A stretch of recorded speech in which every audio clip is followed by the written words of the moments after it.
Now, for more on the economics of cultural tourism, I'm joined by travel expert Mark Murphy. Welcome back to the show. Thanks, Rachelle. Now, when you look at the amount of money that goes into putting on one of these incredibly intricate carnivals or some of these sporting events, is it ever really worth the return on investment? Well, when it comes to tourism, the answer is yes. I can't say that's the case with, let's say, the Olympics, because the amount of the money that goes towards producing the Olympics, it's hard to recoup that. That's more about prestige and other things. But when you're talking about carnival and festivals and things like that, those are true tourism drivers. You look at the economic impact in Rio. It's a big expense, but the economic impact is $1 billion because it touches everything from the cab drivers to the restaurants to the hotels to the airport workers to the airlines. Travel is the largest industry in the world, and you see it very much on display this month all over the world. So how do some of these one-hit wonder cities that have things like just like one major carnival or one key attraction, how do they tend to fare economically once the crowds are gone? Well, so like you heard in the earlier segment, in many cases, the lead up is creating an economic impact. So that happens. At the time, they're able to command significant rates for that period. But then you've got places like New Orleans, where New Orleans is a foodie destination. It's a convention destination. There's a host of reasons to go to New Orleans. There are new things that they're bringing in. If you want to go eat some bugs, you can do that at the Insectarium there. So you can go out on a swamp tour and see what that's like, which is pretty amazing. I've done these things. So there are other things that smart destinations do to extend the brand and extend the selling season. And that's why you see places doing things like jazz festivals during the downturn, because that'll bring in the music aficionados for that period of time. And that's how you extend a one-hit place to a multi-hit place and eventually a year-round destination. Now, you mentioned New Orleans, and most people primarily outside of the U.S. really only know it for Mardi Gras, and you also have Rio de Janeiro with its Carnival. Now, is there a danger then that once you're really just well known for one big event, that you may alienate this wider range of tourists? And if so, how can cities change that perception and be more inclusive without losing their core visitors? Well, I think it starts with the travel industry as a whole. So what the travel industry does is they meet globally in places like Berlin next month, in London in November, World Travel Market, ITB.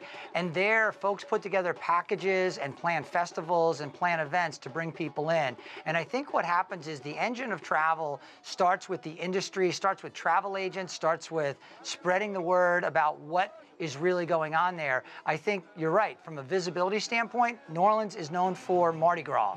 But then some people look and say, well, do I want to be there where the prices are really high and people are, coming in droves, or do I want to go experience Bourbon Street when it's just a Friday or a Saturday night and it's still exciting, it's still a lot of fun? And you've got people on both sides of that equation. So I don't think that's as hard of a challenge as some might think to overcome that.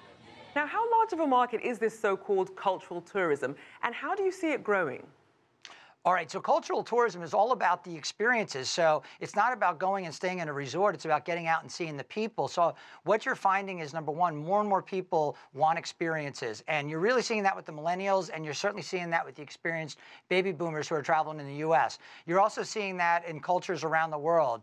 I call them travel forward moments. It's when you get to experience something that you could not possibly experience without travel, and that's life-changing. And so more and more people are doing that. And the economic impact of cultural tourism over the years has been better educated folks spending more, staying longer, so it's more profitable, and it creates a bond between the people of that destination with those visitors, and that's how we transcend a lot of the things we're hearing with politics today and everything else. The people can rise up, and people can make the connections, and that's what culture is all about. And as people are perhaps looking for an escape, what are some of the areas of the world that cultural tourism is really expanding?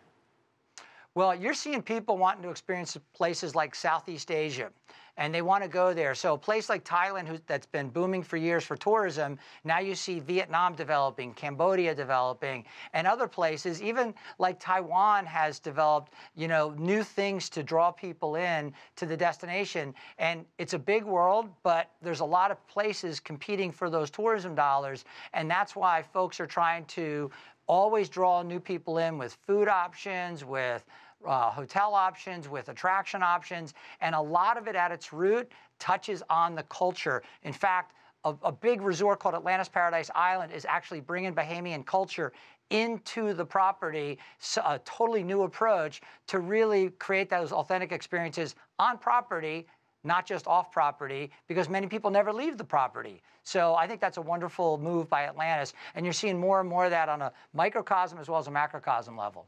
Well, lots of great advice there. Thank you so much, as always, for joining us, travel expert Mark Murphy. Thank you, Rachelle.